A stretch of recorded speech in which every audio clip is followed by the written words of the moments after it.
Greetings, my friends. Thank you so much for tuning in. This is Arthur D. Dickens. This is today's audio release. Shut up on Now is the time. Those of you that are tuning in with me on Facebook or YouTube or even my production page, thank you so much. Some that might be tuning in from across the world. Um, Thank you again so much. Today's audio again is on Now is the Time. I know some of you are waiting on something to take place in your life. You're waiting for um, something magical to just fall out the sky. But how many of you know that now is the time? Anything that we want to do in life, anything that we are passionate about doing, we have to make that happen. Amen. We have to make those things happen. So I have 5 tips that I'm going to leave you all today. 5 tips, my friends. The first one is start being active. Start being active. There are a lot of you out there in society that have many dreams, have many goals. You're visionaries. You're passionate about what you do. But those things that you're passionate about, that you love to do, those same dreams, those same goals that you want to accomplish, how many know that you have to be active? You have to be active. You have to do things that are active to make those things happen, right? For instance, I remember when I first got my business started, man, with the production, and I didn't have much help. I said, you know what? I'm not going to sit here and mope or complain about my circumstances, my situation, my finances issues, or whatever the case was. I said, I'm going to start being active. I'm going to put my hands in the pile, man. I'm going, whatever pops up, I'll thank God for it. Why? Because I love what I did. I was passionate about what I did. I had a dream, I had a goal, and I was being active. I did things. So I started researching things, or started reading more books, man, and connecting with people. Amen. That's what we have to do. But not just in the business context, but even in your ministry. Amen. How many of you know that ministry is one of the biggest things? Ministry is the drive. A lot of successful business here on earth that we all might know. Amen. And my outside business out of my production is founded. It's founded that the company is the company's foundation is solely on Christ. Amen. How many know that there's no other greater company or business that you can be in, that you can do, and Christ is the foundation of that. Amen. Christ is the foundation of that. So you have to really start being active and really getting out there and putting Christ first in everything that you do. Without Christ, it's not going to go according to what you according to what you really plan for it to go. Amen. Without Christ, with Christ being in your life, if you activate Christ, then He will activate your success. Does not make sense to you, my friends? Amen. So number two, be intentional. Be intentional. Everything is not going to work according to we plan as planned. Everything is not going to go as we really expect for it to go all the time, right? But you have to be intentional. You still have to be intentional about doing it. You can't just sit there and like, well, it didn't work out. No, no. You have to go out there and be intentional. Be intentional about what you're doing, my friends. I don't care what the case may be. You said, Lord, I'm praying so hard day in, day out on fasting. I turn my plate down, man. I don't do some of the same stuff I used to do. Nothing's taking place. Nothing's happening for me. Is this a curse? No. Just because it doesn't work right then, it doesn't. Just because God doesn't move, it doesn't mean right then. It doesn't mean that He's not well able to. But your faith, my friends, you have to still be intentional. You have to keep praying. You have to keep fasting. Be more humble. Amen. You have to be consistent in these things. Keep doing it until something happens. Does that make sense? Amen. Let's move on to number three. Number three, be obligated. You have to be obligated. Obligation equals faithfulness. Faithfulness equals blessings. Amen. So, for instance, when you're in the doctor's office, use this as an example. We're in the doctor's office, right? And the doctor says that the results came back and it was a little left. Leave it at that. It was a little left field, right? And you're saying, well, um, I don't understand.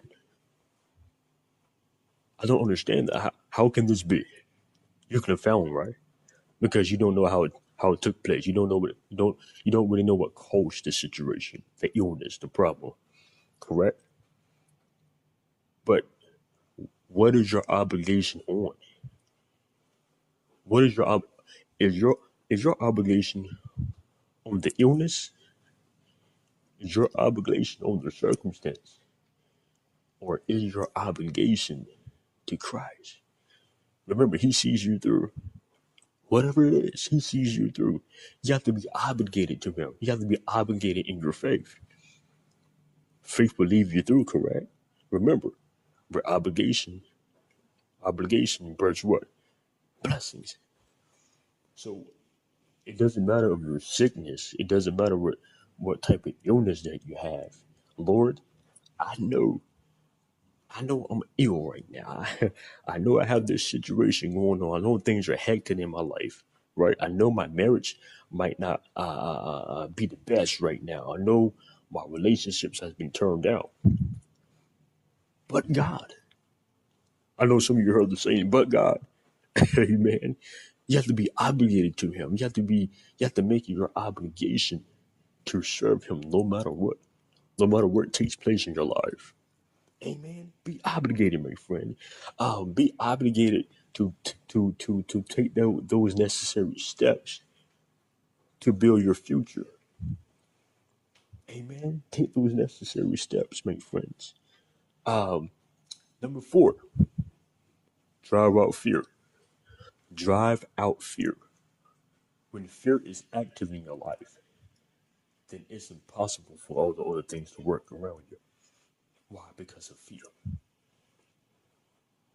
What what does fear cause? Stressfulness, aggravation, severeness, depression, mental illness, and you suffer within your body, in your mind, then once those things starts to spring up more, then it affects your life. If it's consistent, it affects your future.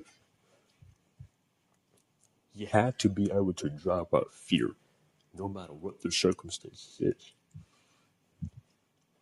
no matter what the case may be.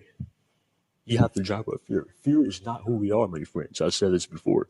Fear is not who we are, but we were created to overcome each fearful thing, each fearful thing in our life. Fear can cause us to think things that are not so, cause us to fear certain emotions, certain uh, anxiety, hectics, or whatever the case may be. Fear can do these things. Fear can keep us from knowing who we are. Fear can keep us from being successful, from moving forward. Fear, fear can keep us from moving to our next dimension where Christ really wants to take us. Fear can drive us away from our future. Listen to that, my friends. Fear can literally drive us away from our future. You have to be able to drive out fear. The last thing, my dear brothers and sisters, filter out your normal thinking and filter in a new mindset. Once your current mindset begins to shift and you're now maneuvering into a new mindset, then that's when change takes place. But change will not take place. Development will not take place unless you shift your thinking.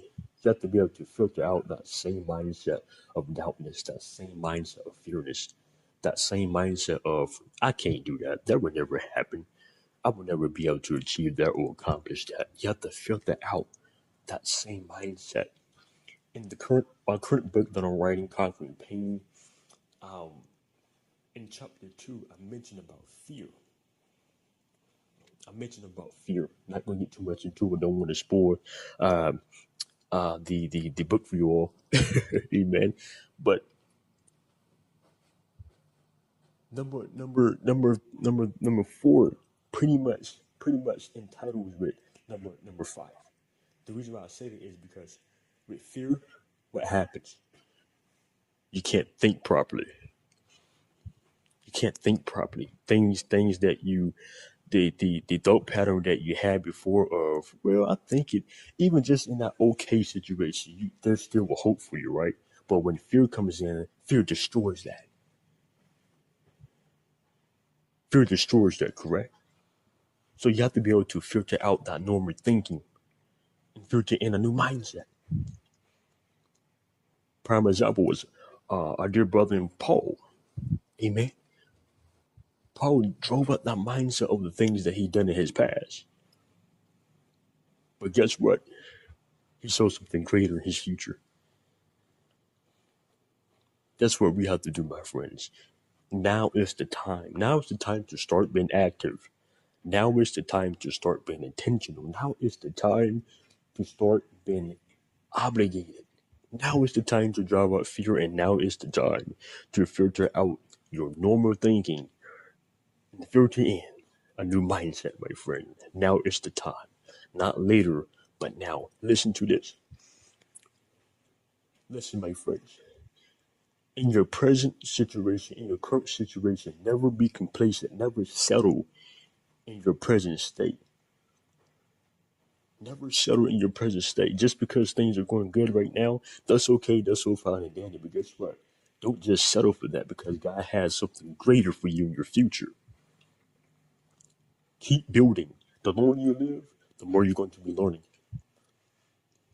because you're still going to miss it. Never for a second think that everything is perfect, because we're not perfect in life, right? No, nobody on this earth is perfect. So we're going to miss it. That's why it's important, my friends. It's important to practice these five things. It's very important, my friends. Now is the time. Some of you are planning your New Year's revolution. Guess what? Does it have to start when the New Year comes in? It starts now. It starts now, my friends. Not later, but now. Start being active. Be intentional. Be obligated. Drive out fear.